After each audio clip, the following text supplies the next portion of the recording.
अस्पताल खोल के क्या होगा सर? अस्पताल में इलाज थोड़ी होता है। वहां तो 12 बजे तक ताला लटका होता है और पूछने पर मालूम चलता है कि ये पंचायत का एक अस्पताल है जो सिर्फ बुधवार को खुलता है। और जानते हैं नीतीश जी, आपके कई पंचायत के अस्पताल में तो किसी डॉक्टर की नियुक्ति भी नहीं हुई है।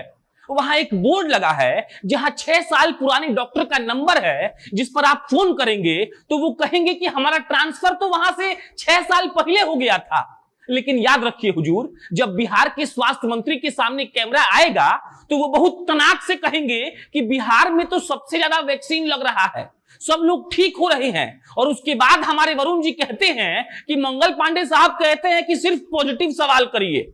मंगल पांडे जी और नीतीश जी आज आपको पॉजिटिविटी से बिहार के बारे में समझाएंगे।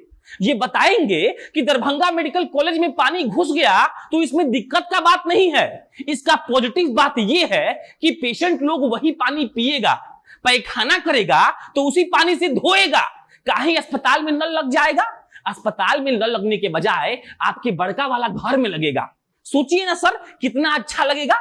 अब नमस्कार, मेरा नाम प्रशांत राय है और आप जनता जंक्शन का स्पेशल सेगमेंट कटाक्ष देख रहे हैं।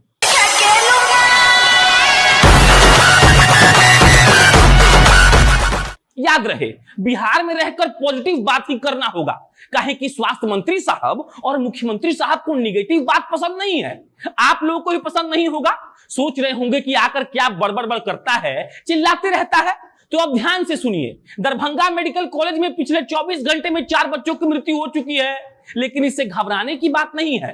काहे कि वो सब कोरोना से नहीं मरा है, सब में खून की कमी थी। अब खून का कमी के लिए सरकार क्या करेगी? सरकार तो खाली विधायक खरीदती है, बढ़िया खाना और बढ़िया चावल थोड़ी खरीद कर बांट देगी। देखिए कितना अच्छा पॉजिटिव बात है। कोरोना से कोई नहीं मर रहा है, इस सब लोगों के अंदर बीमारी है। बढ़िया से नहीं खाएगा तो मरबे न करेगा जी। आगे सुनिए, दरभंगा मेडिकल कॉलेज के इमरजेंसी वार्ड में अगर पानी घुस जा रहा है तो इसमें मंगल पांडे जी का कोई दोष नहीं है। मंगल पांडे जी का घर 5वें माले पर है और उनके घर में बहुत शानदार वोल्टास का एसी लगा है। और जानते हैं इसका सबसे बढ़िया बात क्या है? वो ये है कि इसका पैसा उनको नहीं भरना पड़ता है। अरे भाई, मंत्री हैं। लेकिन अगर अभी हम पूछ देंगे कि दरभंगा मेडिकल कॉलेज के अस्पताल में कितने वार्ड में एसी लगा है तो आप लोग को बुरा लग जाएगा।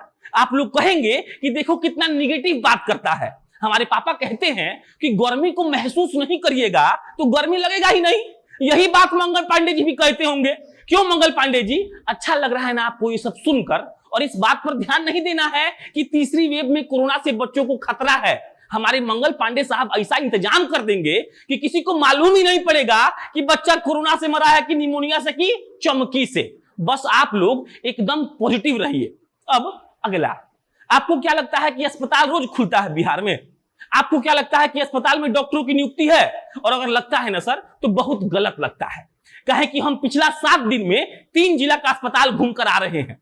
जितना भी हेल्थ एंड वेलनेस सेंटर बना है उस पर दिन भर ताला लटका हुआ रहता है और वहां पर किसी डॉक्टर की नियुक्ति नहीं है। लेकिन सावधान, ये पॉजिटिव न्यूज है।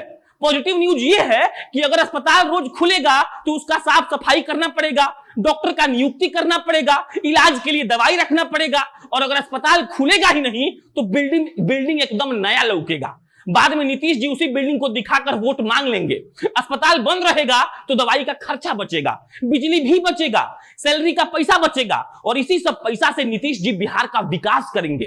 तो आज के बाद कोई नहीं कहेगा कि अस्पताल रोज खुलना चाहिए।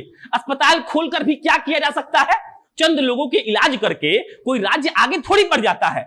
मंगल पांडे जी, जब आप कैमरा पर आकर बोलते हैं तो आप ये काहे नहीं बताते हैं कि आपके बिहार में कितने अस्पतालों में शटर लगा हुआ रहता है? आप ये क्यों नहीं बताते हैं कि आपके अस्पतालों में डॉक्टरों की नियुक्ति क्यों नहीं है? आप ये क्यों नहीं बताते हैं कि जो व्यक्ति कोविड का वैक्सीन दे रहा है उसको आप लोगों ने पीपीई किट क्यों नहीं दिया है? या फिर इसमें भी आप कोई पॉजिटिव न्यूज खोजने की फिराक में रहते हैं? या फिर किसी रिपोर्टर को कहते हैं कि हमसे सिर्फ पॉजिटिव सवाल पूछना? अरे सर, आप लोगों ने जिस सुनियोजित तरीके से बिहार को बर्बाद किया है ना, उसका उदाहरण अगर देने लगेंगे तो 17 वाले एसी में भी आपको गर्मी लगने लगेगा और आप ये सोचने पर मजबूर हो जाएंगे कि कितनी नाइंसाफी आप लोगों ने की है बिहार के साथ। अब अगला, अभी फेसबुक पर पढ़ रहे थे कि बिहार में अगर किसी साल बाढ़ नहीं आता है तो वहां की राजनीति भी सूख जाती है। इतना शानदार लाइन था कि पढ़कर मजा आ गया। लगा कि इतना सटीक बैठता है ये। पिछले साल भी गोपालगंज में बाढ़ आया था, इस साल भी गोपालगंज में बाढ़ आने की आशंका पूरी है और इससे हम परेशान नहीं है जनाब, बस आपको तैयार करने आए हैं। तैयार रहिए, सरकार आपको मुआवजा देगी, लेकिन कभी भी बोल्डर पिचिंग का बांध नहीं बना पाएगी।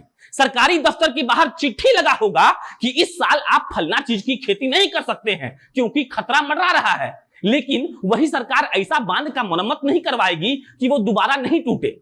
चिंता मत करिए, सुशील मोदी जी फिर हाफ पैंट पहनकर पटना की सड़कों पर छपरछैया कर रहे होंगे और पवन सिंह फिर कोई नया गाना गा देंगे कि पटना के पानी जवानी पर झलके। ये जवानी इतना झलकना चाहिए कि नीतीश जी के घर के सामने लौंडा का नाच हो जाए और वो बाहर निकलकर थपड़ी बजाकर कहे कि आह बिहार वाह बिहार, हमने आपको इतना कुछ दिया है कि आप सोच ही नहीं सकते हैं। और फिर यूं ही किसी पत्रकार को पकड़कर पीट दिया जाएगा और कहा जाएगा कि ये तो खाली निगेटिव खबर दिखाता है। ये सब उसी बिहार में होता है जिस बिहार का बहुत सारा गौरव है, लेकिन छोड़िए हुजूर, उस गौरव का हम अचार थोड़ी डालेंगे। बस आपको कह रहे हैं कि मजा लूटते रहिए, क्योंकि ना हमारी सरकार सुधरेगी, ना हम अपना हक मांगना कभी सीखेंगे और ना कभी यूं सब बदल पाएगा। आप कटाक्ष देख रहे थे, मेरा नाम प्रशांत राय है। बहुत बहुत धन्यवाद।